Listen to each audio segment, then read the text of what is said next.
I was using my chop saw over the weekend, and even though it worked, there was a couple things that seemed to not be running right. So I decided to take a few things apart, and as I did so, I found some problems. So I took a few more things apart, and so I just thought I would explain what brushes do, and how to inspect them, how to change them, and what to look for. So to do that, I'm just going to show you on something smaller where everything is still in place. So on most miter saws and some handheld saws, if you look around and you find the back of the motor area, which is here, this is where kind of the gearing works to make this a reciprocating saw, you'll find something that looks like this. They're about the size of a dime, and they normally look like a slotted screwdriver fits in there. And then on the other side, 180 degrees, you'll normally find another one. They're pretty much always 180 degrees offset from what I've ever seen. And you just loosen those up. It's just a little plastic plug. And then inside there is something that looks like this. And that's what's called your brush. And most of the time you have two brushes. I won't say that there's never applications where there's more than that, but I've never seen just one, so there'll always be two.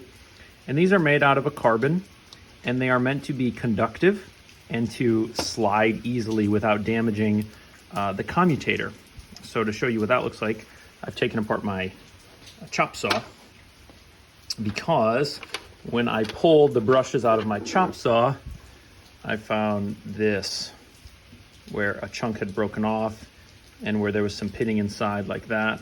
And so when I looked down the hole like that with a flashlight, I could see that the commutator was a little messed up. Now, I was too stupid to film what I did, but basically what I did is I removed the back cover so that I could get to this commutator surface here, and then I put a drill onto the arbor of the saw and spun it so that this thing spun at a relatively high speed. And then I sanded it from basically 600 grit to 1,000 to 2,000 to 3,000 to 5,000. And that will improve the surface finish, which will slow down any wear and tear on the brushes, and it will give you more contact and eventually more energy and power. So what brushes do, or let me say what how motors work, is basically imagine that this thing is an electromagnet. And an electromagnet is a magnet that can be turned on and off with electricity. The reason that the brushes are offset 180 is so that one can touch the commutator on this side and one can touch the commutator on that side. So it's like this. And when it does that, the commutator pads that are 180 degrees offset from each other are connected via all of these wires and this metal core, this iron core. And so what happens is when you touch, basically what you're doing is you're taking your electrical outlet from the house and you're touching like that. And as soon as you do it, it becomes an electromagnet, and it wants to rotate a little bit because inside the housing in which it sits, there are also magnets, and north and south, they're going to oppose each other. So what happens is you basically apply a little electricity, it becomes a magnet, and it twists. And then you apply a little bit of electricity to the next set of pads, and it twists. And that cycle is what causes this whole thing to spin. And so something has to hop from pad to pad to pad to pad to pad, and that something is a brush. And think of it like the eraser on your pencil. It's a consumable. It's meant to wear out so that this doesn't. And you don't want this wearing out because this is connected to this, to this, to this, and this is a very expensive part of the overall motor, the armature. So that's what brushes do. You know how to remove them in some applications. In other applications, you have to completely disassemble the thing. They're not very user-friendly, but you can still replace them. New brushes were about $13 from Makita.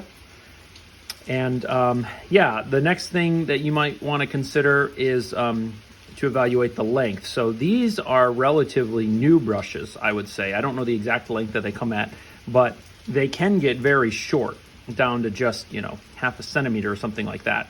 And I can't try and tell you what your brushes will look like, but one thing you do want to think about is, I would say, assume that they're something like an inch long.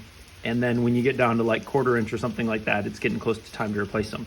But the surface finish is also important. So you can't just say it's long so it's good, because this is all beat up. And I don't know what happened here.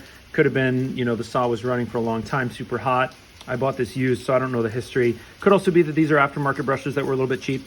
But this spring is designed to keep pressure on this brush. So eventually it's gonna wear out to the point where the spring pressure will be insignificant, and then you'll lose power. So yeah, hopefully that was helpful and interesting to someone. Gave you a practical tip on how to change brushes, which is really easy. There's YouTube videos all over that. But also a little bit about how it works, why they wear out. And if you have a damaged commutator, then I've done this several times in the past, but something like 600 to 1,000 to 2 to 3 to 5,000 grit works really well. You can also use, you know, emery cloth and things like that. But I don't really have a formula for you as exactly, you know, how much before you start causing trouble. So just take it easy and look for a smooth, shiny finish as a result. And chances are you'll notice your machine runs quite a bit better. All right, folks, have a great day. Take care.